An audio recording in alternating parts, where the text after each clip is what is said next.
What about that bling bling outro? Jojo, we're not going to be doing that anymore. My people don't care about it. Okay, but I really think you should. No, I don't think it's necessary. I do. Thanks for your input. Ready? Well.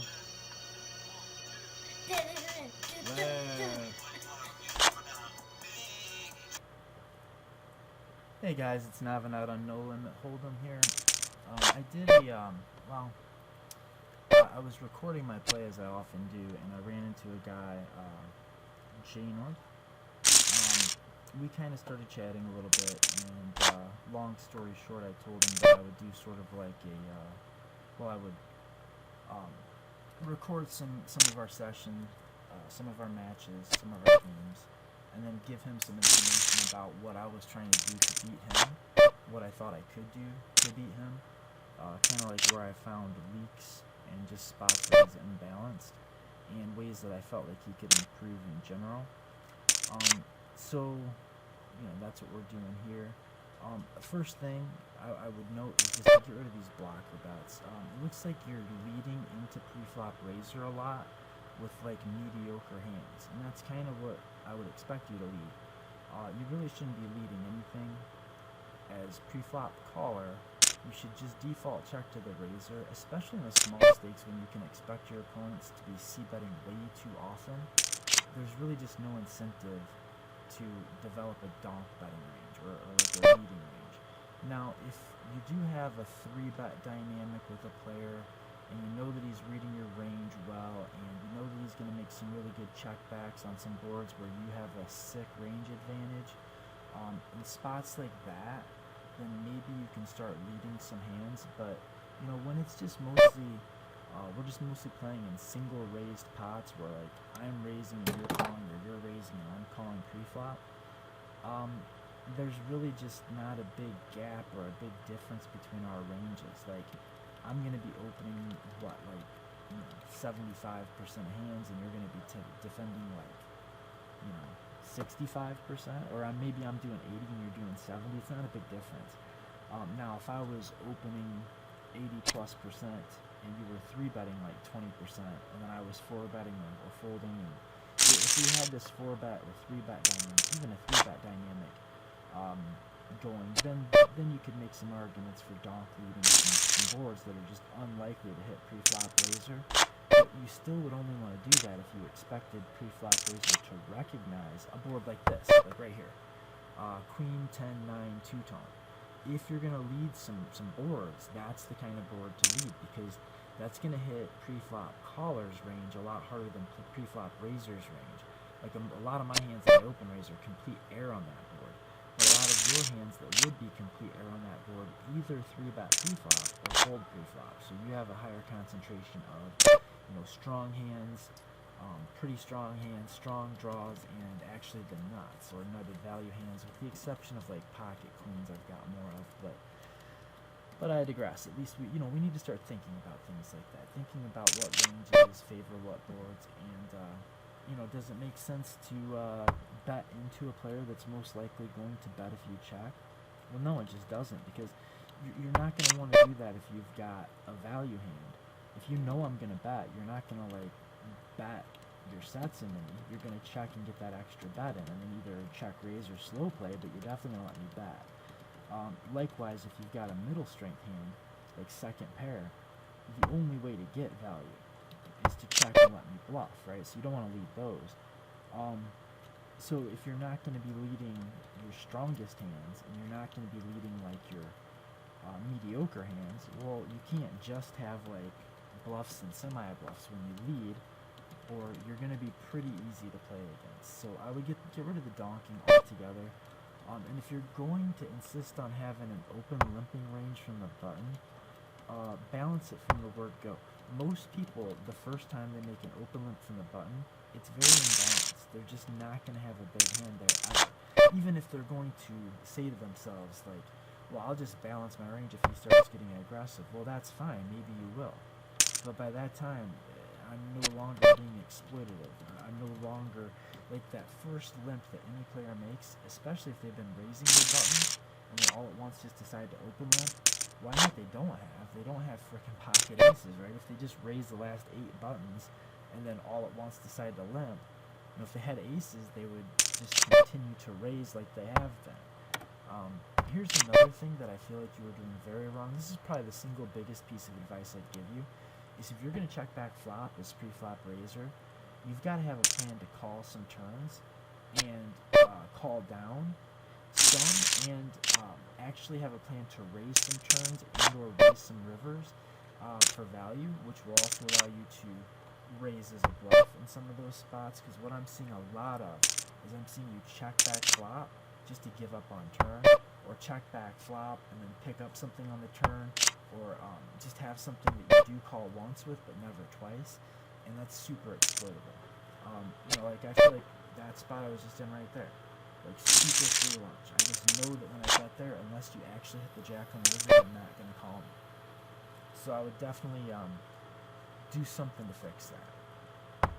And I did notice in another hand you did make a slow play where you check back tricks in a similar spot, but it was one time in all of our matches, and you still didn't quite do what you probably ought to have done. This is another spot where like your checking back and capping your range just allows me to bet with too many hands. When you call that flop, and then the turn goes check check and that king comes out, I should not be able to bet that king, because you should have too many kings in your flop calling range, and you should have some slow plays, and you should have some bluffs.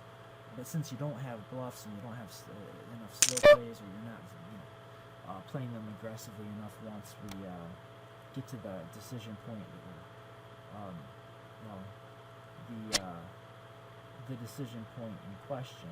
Well, because of all that stuff, it just allows me to bluff too effectively, and really should allow me to value bet like perfectly also. I mean, if I can value bet like bottom pair, that's not good for me. Okay, so here, in this hand, I start with a check. I think this could go either way. Oh, you were pre-flop raiser. Yeah, no, I need to just check and call. I'm going to be able to play across a lot of turns effectively. Okay, now here's the hand. So you check back and you do have an 8. I'm not sure why I'm betting here. To be honest, this is a bad bet. I guess I'm just thinking like, well, you check back the turn, so you never have it. But still, that was silly. I should have checked and, I don't know, like called a 180 chip pot, got to see the showdown instead of facing this min raise. But look, if you're gonna be checking back and giving up so often, you do have to do what you're doing here. Villain has an 8 here, by the way. Yeah, you do have to check back this 8 on occasion. But instead of checking this 8 back on occasion and adding some slow plays in, maybe just don't check back to give up so much. Like if you're gonna balance with, like you may as well tend to balance your ranges by being aggressive when you don't have it, rather than balance your ranges by slow playing when you do have it. I mean, there is a spot for that, but a spot for that would not be like when you're doing when you have to do some slow plays. And I just did a video on this. Go back and watch one of the videos I just did on this. If you're gonna have to have some slow plays to protect your range, because you're gonna have a lot of showdown value and checkbacks, just because of whatever the situation is, then you should actually be checking back some nutted value hands. But you don't want to check back nutted value hands to protect the times you're checking back your air and folding to a lead. Instead of that, you want to protect your nutted value hands by betting with your air instead. Like you don't want to check back your air and give up and then also check back some nutted value hands to raise. You want to bet your nutted value hands and bet your air.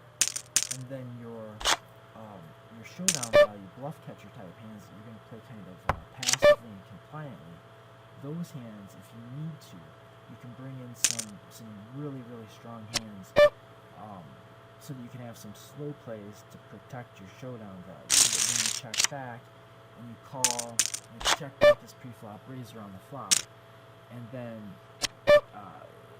you want to call turn and fold a river with a lot of your range, well then you also have to have some hands that will call turn and call river, And you'll also want to have some hands that call, turn, and raise river. And once you're raising river for value after checking back his pre-flop raiser, calling turn, raising on the river for value, just doing that with a tiny percent of your ranges, tiny percent of your hands, it really makes a big difference because I've got to bet the turn and bet the river before I find out that you've been slow playing. So it does a lot of damage. Also, by having some slow plays when you're repping showdown value, and being able to raise the river for value after checking back his pre-flop raiser and just calling on the turn, raising the river for value, allows you to take that same line as some number of hands as a bluff. And so in a spot like that where you just clicked it back as a min raise, that's the last thing you should do. What you really ought to be doing in a spot like that is raising really big, because you've already kind of earned the deception that comes from usually having nothing when you check back, but this time you check back and you've got like damn near the nuts. So if I have a decent hand, if I've got like, you know, two pair or an over pair or something like that, I'm not going to fold almost regardless of how big you go. So you can raise really big for value, and also because that's going to be a spot where you want to be polarized. Just, you know, that really strong value bets and bluffs like air, then making the bet really big will allow you to put the maximum number of bluff combos in. If you're not understanding that, I've done videos on it, or just look up anything on, just put Navinat on no limit hold'em polarization. I think that'll get you there. I think I did it in the Silver Bullet series. I played this hand terribly. I remember this hand. I definitely should be chuck folding that turn. I did get a good price. I did have, you know, second pair with a gut shot, but I don't think that this particular player is bluffing enough, or like nearly enough to make that okay to bluff catch. And the only other, I think I put in the notes what could have made it okay to take that line, but I don't think we had the specific reads that we would need on our opponent to make that play. I think I need to either check jam the turn, which I think could have been okay, or just check fold the turn. Like if I check jam the turn, if he's folding all of his aces and like I just need like a pair of aces like the hand he actually had, as long as he's gonna fold that, I think that my bet's probably profitable, because, you know, on occasion he's gonna have some kind of combo draw that I'm actually ahead of, or some kind of hand like ace queen or ace whatever that he calls with that make my kings live, maybe my tens live, maybe on occasion he's gonna have a hand like he had and call, I guess. Hopefully not, but if he does, then, you know, I've got the 10 outs, and then also I've got the jacks for the straight. So I think check jamming could have been okay against some players, and I think check folding is best against most players with low stakes. I'm not really quite sure what would have been best against this particular opponent, so I think check folding probably just barely gets the nod, but check calling is rarely going to be a good option. Yeah, sorry, we got into some conversation here, but that's the reason I did this video, you know.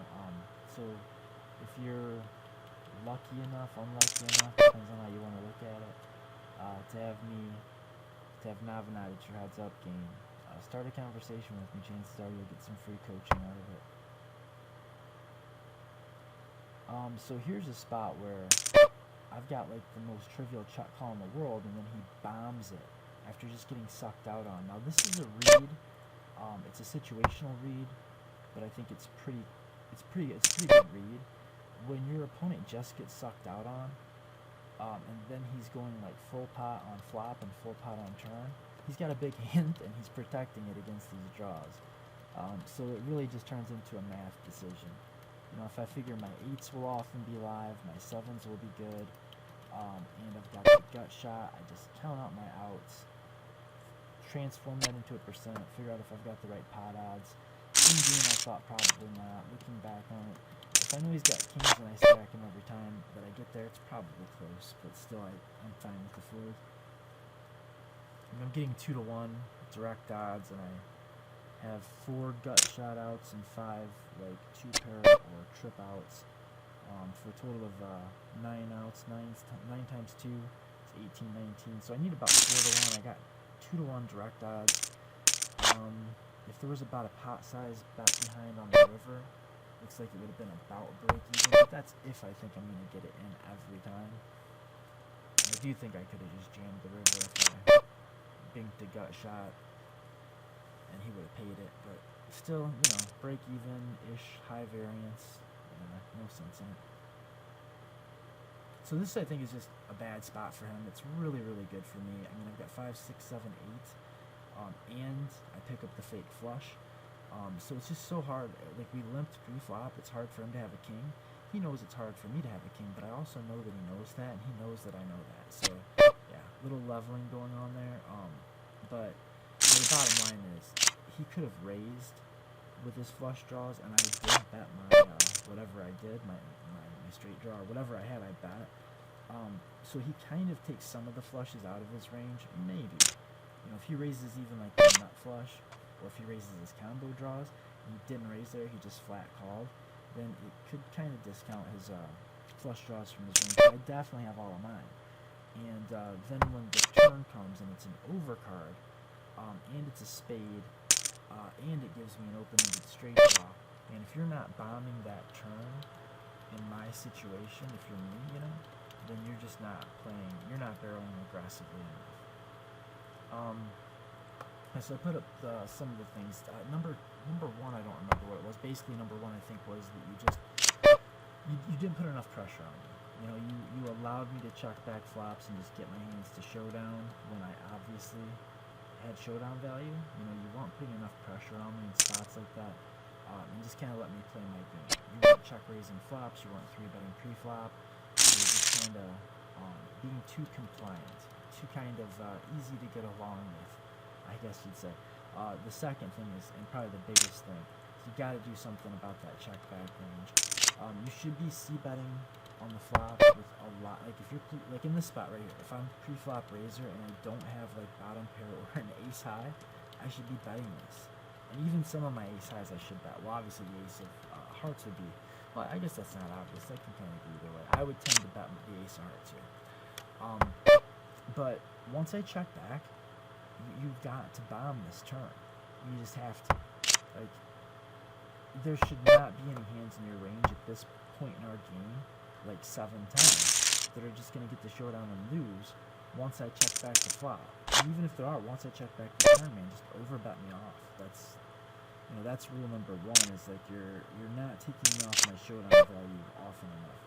And the thing number two was that you're not protecting yourself by balancing your check back. It's okay to polarize your c-bet range as long as you have some slow plays when you check back as pre-flop raiser. Now, that last hand was just being kind of too nitty. I mean, it was going to be hard for you to get that exact hand to showdown unless you binked the 2 on the turn like you were about to. But if you're in the habit of folding pocket pairs on paired boards, like pre-flop caller and heads-up games in position, or pre-flop raiser, I don't know. I'm not sure how that went down, but somehow you ended up in position, folding. I guess you limped pocket twos. Don't do that either. I would take the limping out of your game. Don't limp buttons. It's not working out for you. It can be okay to limp buttons at certain stack sizes or against certain players for specific reasons, but generally speaking, don't do it. And I think you got carried away with this hand. I think you had a perfect hand for checking and calling. I gave you a pretty good detailed explanation of why that is, but really it is pretty complicated. And just overall, it's just that your overall strategy is going to do better. Your board coverage will be better. You're just going to have better range efficiency by using some hands that have really good equity when you're behind, like big draws, that also have showdown value that can be ahead. If you use those in your check calling range, it's just going to clear out a lot of room for you to do a lot of really good work with the other parts of your range. So that's it, guys. Until next time, now that I don't know when to hold them, good quote, and see you.